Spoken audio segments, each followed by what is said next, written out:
Yun no, so bili tayo ng food trip. Doon ulit tayo kay Lola Basit, Ilocos Empanaga. Yun na rin dinner natin.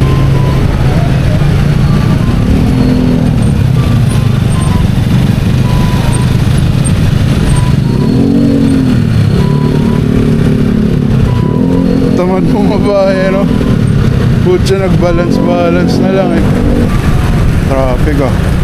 So malapit na tayo, no? Kakanan lang tayo dito sa Marikit nga ba to? Yun lang.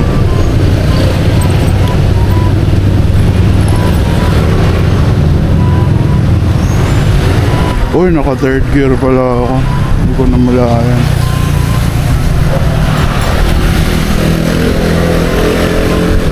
Kaya pala ang lakas ng hatak. Second lang.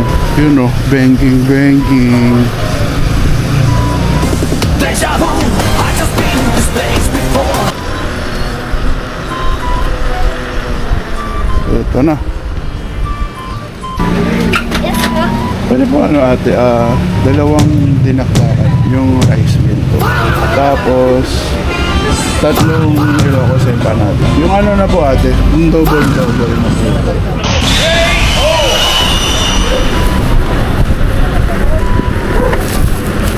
Ay, lubak. Kapit lang plastic.